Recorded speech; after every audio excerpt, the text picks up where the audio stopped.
Ei pessoal, tudo bom? Todo mundo seja muito bem-vindo. Grande prazer estar falando novamente com vocês aqui nesse episódio 4, né? Que tá me dando um trabalho danado, viu? Porque é a terceira gravação que eu tô fazendo do episódio. O Spotify para podcasters teve uma mudança aqui.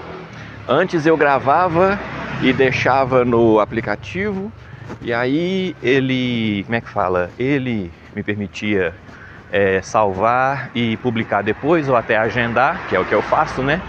E aí eu deixei um assim e ele sumiu com o arquivo do episódio 4. E depois ele teve essa atualização e agora eu tenho que usar o gravador do telefone celular para poder fazer a gravação, que é o que eu estou fazendo agora. Eu já fiz isso uma vez e ele ficou processando o áudio, 25, 30 minutos de áudio, e o telefone chamou, né, no WhatsApp. Eu fui ver no WhatsApp o que era. Quando eu voltei pro Spotify para podcasts, o que tinha acontecido? Tinha acontecido um erro na decodificação e eu perdi a gravação inteira. E a gravação não está salva no meu gravador, né? Então, essa aqui é a tomada 3 do episódio 4, né? Que é o 5º episódio, por causa do episódio 0. Bom, então, depois desse pequeno preâmbulo, né? Pra gente ver que nada é tão fácil quanto parece.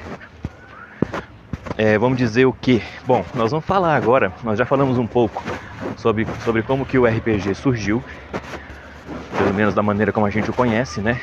Tem outras pesquisas acontecendo, indicando outras origens para o RPG, mas não são as origens que repercutiram tanto, né? Nós estamos falando sempre do RPG derivado do Dungeons and Dragons, né? Como que ele surgiu, como que ele amadureceu, o que influenciou no surgimento do RPG, o que estava lá presente para poder colorir, direcionar e tudo mais, e o que foi influenciado pelo RPG. A gente já falou um pouco dessas coisas. Hoje nós vamos falar um pouco sobre algo que é um pouco diferente. Por que é um pouco diferente? Porque mais ou menos até os anos 1990, essa influência era uma via de mão única. O RPG influenciava outras mídias e não era tão influenciado assim por essas novas mídias, né? As mídias que influenciavam o RPG grandemente, fora uma exceção ou outra, eram as mídias que estavam lá originariamente na infância da galera que inventou o jogo, nos anos 70. Dessa vez não, dessa vez eu vou comentar com vocês a respeito de coisas que foram influenciadas e que depois influenciaram o RPG. Hoje eu vou falar dos jogos eletrônicos e de videogame e de computador. Bom, a animação, né, a computação gráfica, que é a base de qualquer jogo de computador ou de videogame, ela começou a surgir assim bem timidamente nos anos 1950. Ela é bem antiga. Só que naquela época eram conceitos bem simples, até pela capacidade de processamento das máquinas, era extremamente caro e, digamos, impeditivo, né? O próprio tamanho de um computador para poder fazer computação gráfica seria maior do que de uma geladeira, maior, sabe? Um computador do tamanho de um container para poder realizar o processamento. Então não era prático, era trabalho industrial pesado, né? De modo que esses primeiros jogos, eles eram basicamente testes, né? Testes de desenvolvimento do conceito de computação gráfica.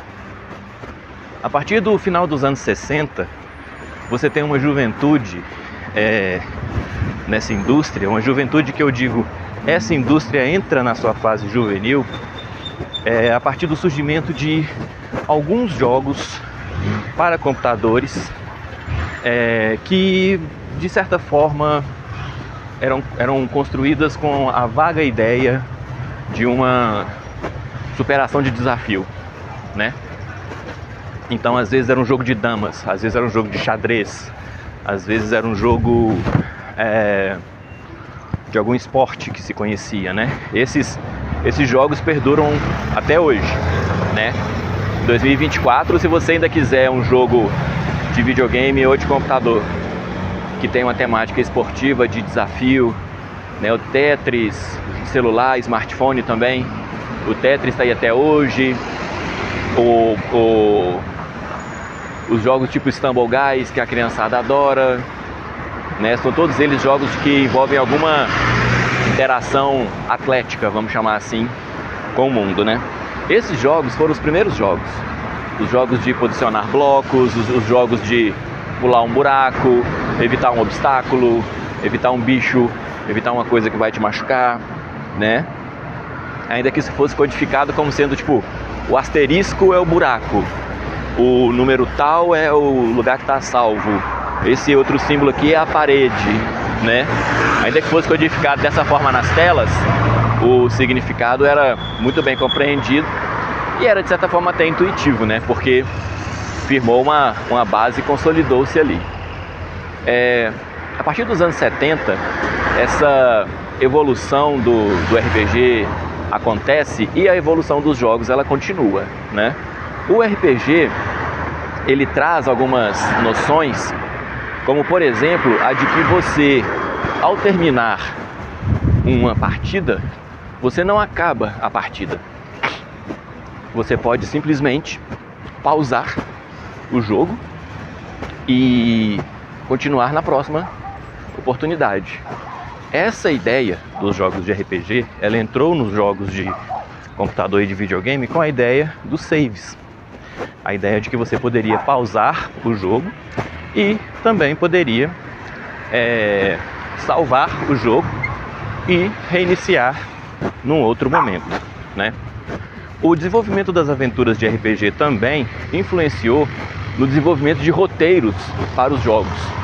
Agora, ao invés de você simplesmente entrar num jogo que emulava, por exemplo, uma corrida de avião, uma corrida de carro, né? Como os jogos River Raid e Enduro do Atari, que eram jogos monótonos que não tinham, a bem dizer, um final programado, porque não tinham um começo e uma lógica, vamos dizer assim, não tinha um enredo, um roteiro, né? Agora, a partir dos anos 70, a partir de 75, 76, você tinha esses jogos que possuíam um roteiro, possuíam um início, um meio e um fim, possuíam estratégia, possuíam um caminho a ser seguido, né? Eles eram estruturados segundo uma história, segundo uma direção de fluidez dos eventos, né? Esse surgimento do RPG fez com que os jogos eletrônicos passassem a adotar esse modelo também. E aí você tem clássicos do arcade, né, do fliperama. A gente chama de fliperama no Brasil, nos Estados Unidos chama de arcade, né, arcade. E lá nos Estados Unidos, o que eles chamam de fliperama é o que a gente chama aqui de pinball. Eu não sei bem se vocês são velhos o suficiente para saber diferenciar uma máquina de fliperama de uma máquina de pinball, né? Mas tudo bem. Vamos dizer assim, ó, fliperama são as máquinas de jogos de videogame em tela grande, que você colocava ficha para jogar os side-scrolling, os jogos de luta, Street Fighter e etc. E o pinball é o joguinho da bolinha, que você puxa uma espoleta e dispara uma bola e aperta dois botões nas laterais da máquina para poder, através do equilíbrio, vamos chamar assim, né, da manipulação dessa bolinha, fazer com que ela bata em determinados obstáculos e volte para você de maneira a fazer mais e mais pontos. Falando assim parece tolice, mas reinava supremo. Essas máquinas reinavam supremas nos anos 70, 80 e 90. E até nos anos 2000 também. Bom, com o surgimento das aventuras que eram baseadas em castelos, as primeiras aventuras de RPG eram o quê? Eram masmorras subterrâneos a serem investigados a partir de uma galera que saía de dentro de um castelo, né? Então você saía de uma localidade segura e ia enfrentar uma malignidade que tivesse acontecendo num lugar fortificado. E você tinha que enfrentar isso com espada e feitiçaria, que já é um tema bom de se falar mais pra frente, né? E por meio de reflexos rápidos e da intrépida coragem daquele herói no RPG, você superaria esses desafios e encontraria o tesouro, fortuna, a princesa, ou o que quer que fosse. Essa temática reinou nos jogos de computador dos anos 70, final dos anos 70, começo dos anos 80. Por quê? Basicamente porque as pessoas que trabalhavam na indústria de computação, de jogos eletrônicos, e as pessoas que jogavam RPG, ou eram pessoas muito próximas umas das outras, ou eram as mesmas pessoas. Então as ideias de um campo passaram organicamente para o outro. Porque faz muito sentido você querer criar um jogo fantástico, um jogo de fantasia, baseando-se num jogo que é a simulação daquela própria fantasia.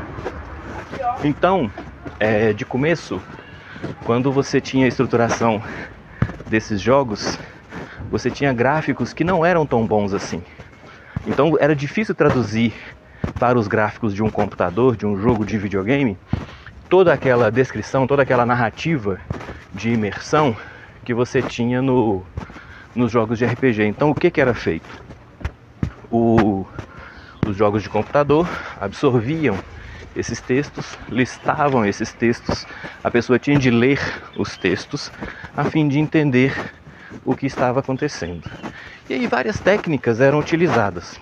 Stop motion é uma técnica também que era utilizada, né? O frame by frame também é utilizado, de maneira a criar uma realidade de fantasia crível, né? E o desenvolvimento de roteiros também passou a ser muito necessário a fim de dar ao jogo uma fluidez, a fim de dar ao jogo a atratividade que o vídeo ainda não conseguia dar, né? Então era muito importante que a música, os efeitos sonoros, o texto, né, a estrutura do jogo fosse atrativa, fosse fascinante, para que o jogador, no estímulo dessas funções, conseguisse extrair da imagem que estava sendo gerada ali por um videogame de 4 bits, 8 bits, a impressão de que aquela imagem remetia àquela cena. Isso fez com que os jogos de videogame fossem direcionados para crianças, porque a criança é que tem essa imaginação mais fértil, e poucos eram os jogos que eram de fato remetidos para adultos, mais ou menos igual o RPG. Se vocês pegarem o Dungeons and Dragons, em todas as suas edições até 1990, ele é um jogo para crianças de 12 anos. Ele não é um jogo para adultos, ele é um jogo imaginado para público infanto-juvenil, né? E a baixa qualidade das primeiras ilustrações do D&D coloca isso de maneira muito explícita também. Você precisava de gente que tivesse a imaginação muito boa para poder pegar aquele material incipiente, iniciante, né, de uma indústria que ainda estava literalmente nascendo, saindo da casca, e conseguisse depreender daquilo os mundos de fantasia, as histórias de fantasia. Só realmente sendo muito jovem ou muito imerso, muito fanático, né, para poder conseguir preencher aquelas amplas lacunas necessárias ao bom aproveitamento do jogo. Lacunas de imaginação, de caracterização, que eu digo.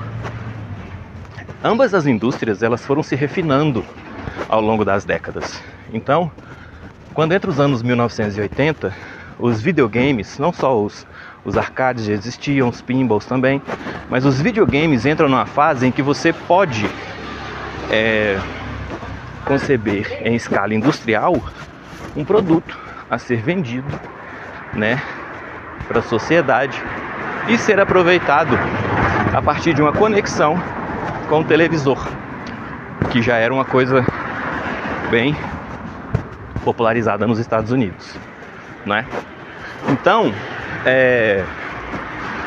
você tem o amadurecimento de um público que podia consumir gibis, por exemplo, histórias em quadrinhos, jogar videogame e jogar RPG, além de assistir programas televisivos direcionados a algum tipo de fantasia. Por exemplo, os seriados de Star Trek, né, o Perdidos no Espaço, Ilha de Birutas e etc. Todos esses produtos e programas virados ao público dos Estados Unidos, né? Nós não estamos falando de Brasil nessa hora.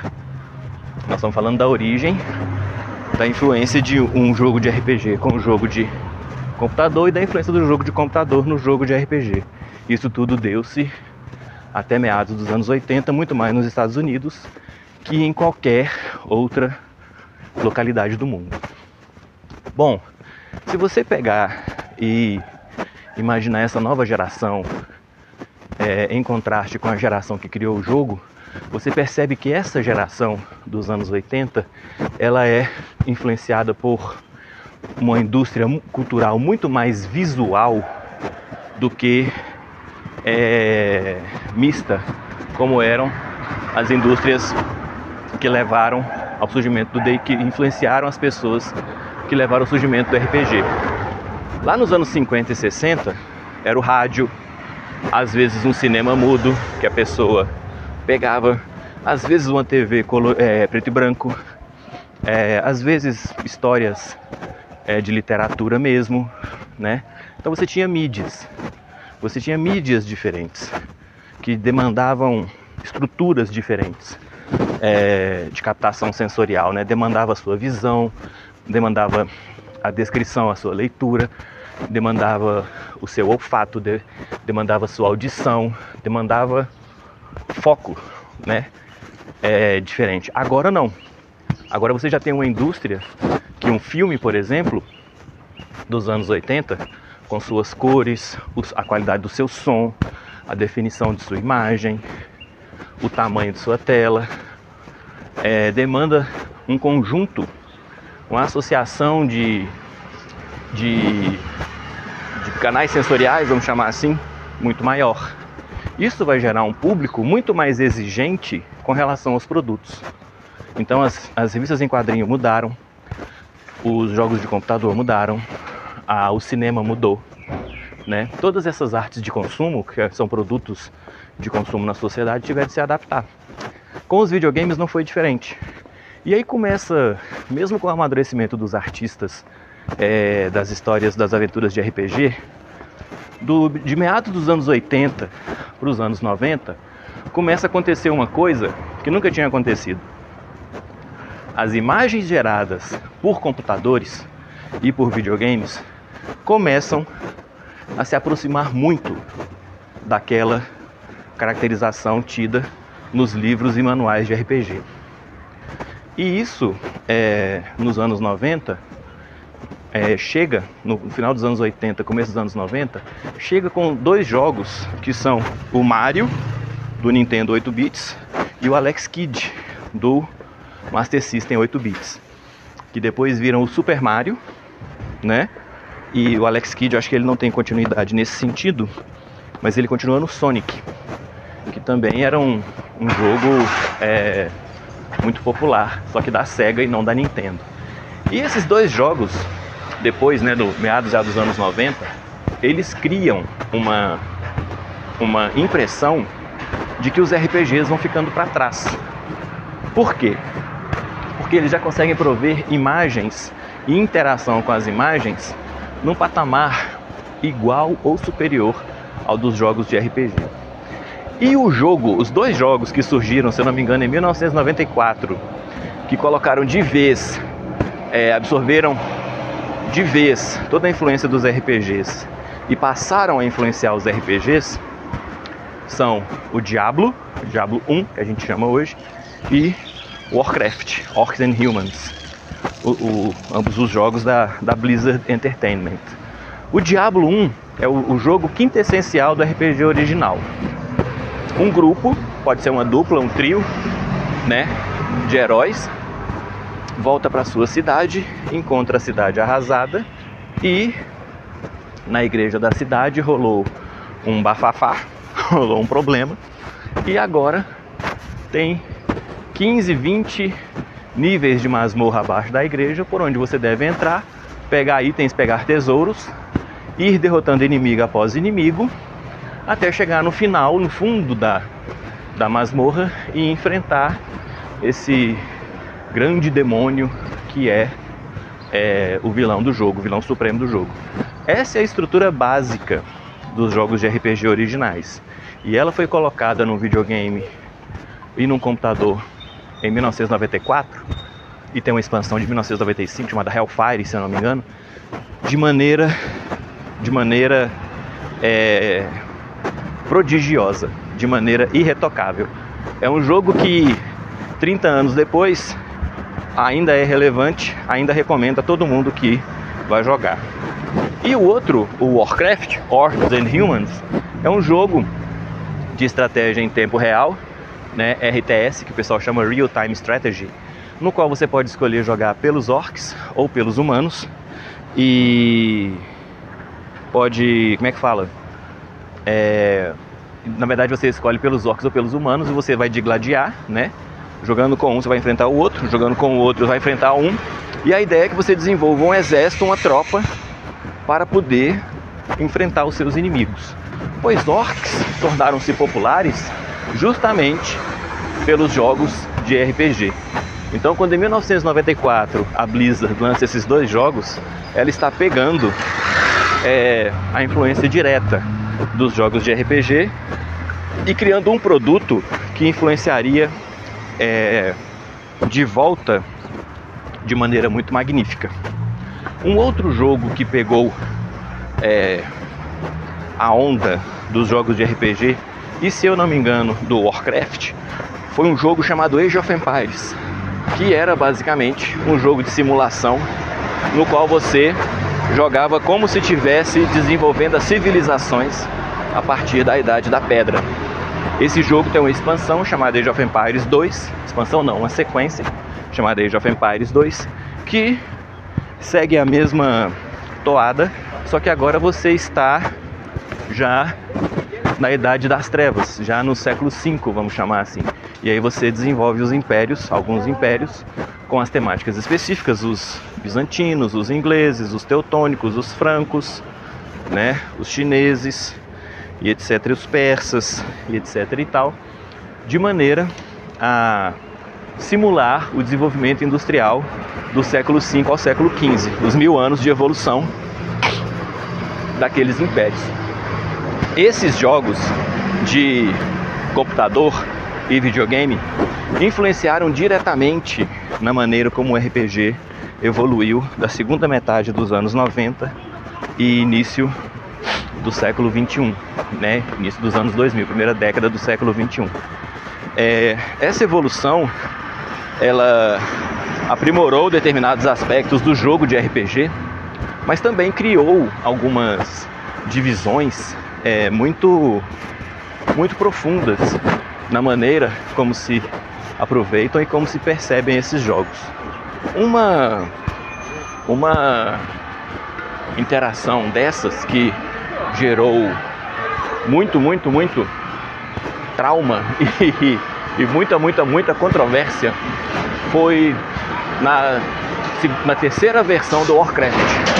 O Warcraft tem a primeira versão, que é basicamente um piloto do jogo. O Warcraft 2 é basicamente o primeiro jogo repetido com algumas missões a mais. E depois você tem o Warcraft 3, que já aproveita um desenvolvimento gráfico muito grande e já é lançado numa perspectiva de um jogo em terceira dimensão, que aproveita uma interatividade simulada virtual de caráter impressionante, pois permite a você andar com um personagem num cenário 3D bem realista para a época, bem imersivo e que, em determinado aspecto, supria todas as condições possíveis em um jogo de RPG até então. E esse Warcraft 3, ele tem uma modalidade de jogo chamada Dota, que é Defenders of the Alliance, que sim modificou a maneira como os RPGs eram pensados e feitos de maneira definitiva, de maneira irrevogável. Eu não vou falar desse jogo hoje, porque o podcast aqui já deu 25 minutos.